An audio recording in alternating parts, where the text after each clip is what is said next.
အမေဖေကိုစော်ကားရဲတဲ့လူဟာဂုံပြုလိုက်တဲ့ပုဂ္ဂိုလ်ဖြစ်ပြီးဘာသာရေးကိုစော်ကားရင်ဂုံပြုခံရတဲ့လူဖြစ်ပြီးအမေဖေကိုပြုစုလုပ်ကြွေးတဲ့ပုဂ္ဂိုလ်ဘာသာရေးကိုလေးစားတဲ့ပုဂ္ဂိုလ်တွေကလူလုံးလူညဖြစ်ကဲ့ရဲ့ခံမဲ့ဘဝမျိုးတဖြည်းဖြည်းလူလောကမှာရောက်ရှိလာလိမ့်မယ်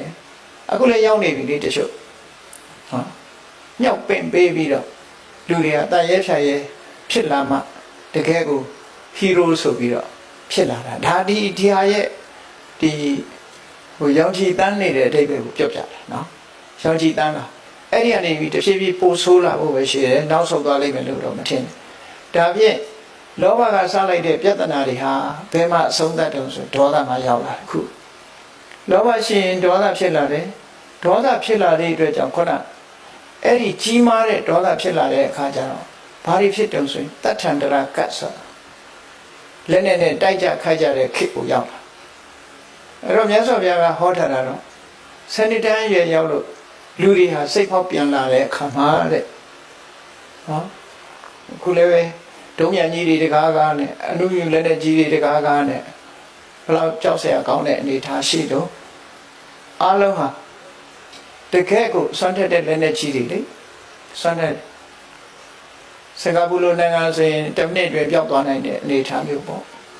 အဲ့လောက်တိအောင်ပြင်းထန်တဲ့လက်နဲ့ကြီးတွေအခုခေတ်ချိန်မှာပေါ်နေတယ်လေအဲ့ဒီလိုလက်နဲ့ကြီးတွေပိုင်ဆိုင်ပြီးတော့နေတဲ့ခေတ်ကြီးရောက်လာပြီဆိုတာဘယ်လိုလုပ်ပြီးတော့အန္တရာယ်ကင်းတဲ့ခေတ်ဖြစ်တော့မှာတော့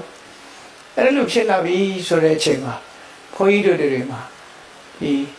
ရသော်ဗျာကကုံအောင်ဟောလိုက်တာကတော့9ရက်ပဲကြာမယ်တဲ့လူလောကမှာစစ်ပွဲကြီးတစ်ခုဖြစ်လာတယ်9ရက်ပဲကြာမယ်အဲ့တော့တတိယကမ္ဘာစစ်ပဲပြော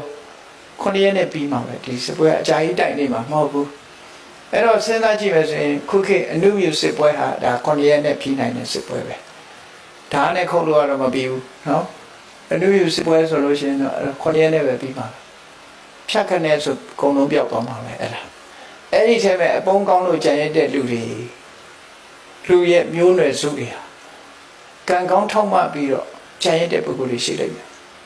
အဲ့ဒီကြံရတဲ့ပုဂ္ဂိုလ်တွေက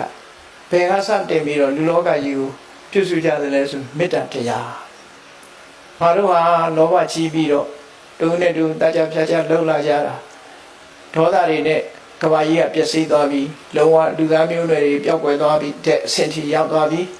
တို့တွေဟာကြံရတဲ့လူတွေတော့ချစ်ချစ်ခင်ခင်နေချမ်းပါပဲဆိုပြီးတော့မေတ္တာတရားကိုစပွားအဲ့ဒီမေတ္တာတရားစပွားမှလောကကြီးကပြန်ပြီးဆိုပြေပြီးတော့လူသားတွေဟာတက်တန်းနေပြန်ရှည်လာမယ်ဆိုတာကိုရသော်ဗျာအဲ့ဒီသုတ်တံမှာဟောတယ်အဲ့လိုပြန်ရှည်လာပြီးနောက်ဆုံးမှာဘုရားပဲထီအောင်ဟောသွားတော့ဆိုတက်တန်းနေဟာတူလာပြီးတော့အဲ့တော့ဘယ်လောက်ထိရောက်လာတော့ဆိုရင်7000တန်းထိအောင်တိုးလာနိုင်မယ်တဲ့သို့သောစာပေကျမ်းကနေမှာဘုရားဟာတက်ကတ်မှာမပွင့်ဘူးဆုတ်ကတ်မှာပွင့်တယ်လို့ဆိုဒီမှာတော့တမန်အားဖြင့်ပြောလိုက်လို့ရှိရင်လူရဲ့တက်တန်းတွေကတိုးတက်သွားပြီးနောက်ပြန်ဆုတ်လာတဲ့အချိန်သက်7000တန်းရောက်တဲ့အခါမှာ